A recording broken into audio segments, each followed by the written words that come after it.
Kalau sukanya banyak sekali, karena selama ini masyarakat yang sudah berada di dalam kawasan hutan bukan dianggap, di waktu itu kan kita anggap mereka itu ilegal, gitu kan, Ya, perambah di harus dalam diusir, kawasan hutan, harus keluar dari kawasan hutan.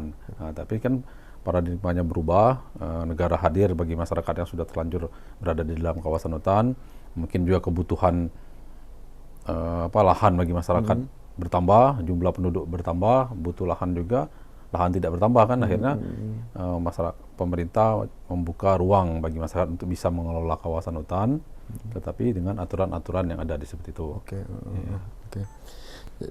Kalau dilihat sejauh ini, bagaimana pengalaman KPHL Bukit Daun dalam mendampingi masyarakat dalam skema perhutanan sosial? Iya. Kalau pengalamannya tentu ada suka dan ada duka kan gitu. Kalau sukanya banyak sekali sukanya gitu. Kita setiap hari bisa bertemu dengan banyak orang gitu kan, dengan berbagai macam latar belakangnya. Kalau di KPHL Bukit Daun ini perhutanan sosialnya itu walaupun lambat, tapi kami melihat itu cukup berkembang gitu.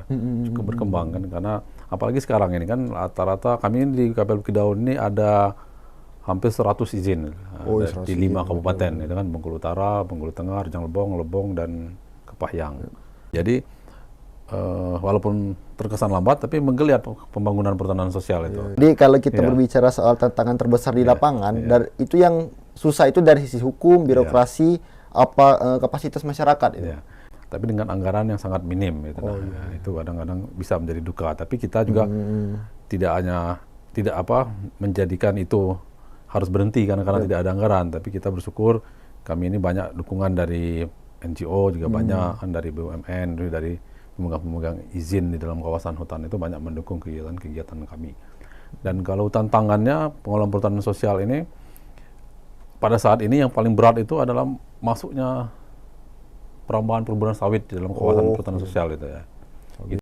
Karena masuknya sawit itu rata-rata di belakang yang sawit itu adalah orang-orang pemodal gitu ya, ada juga oknum-oknum dari pejabat, aparat hukum, segala macam seperti itu. Jadi itu yang kadang-kadang berat kita untuk bagaimana caranya kita menyetop sawit yang masuk dalam kawasan hutan itu ya. Itulah tantangan terberatnya. Tantangan berat yang terjadi saat ini gitu ya. Berlanjut, tapi kita akan teruslah mengupayakan untuk menahan, paling tidak kalau tidak bisa menghentikannya, kita menahan laju sawit itu jangan sampai terus berkembang di dalam kawasan hutan lindung.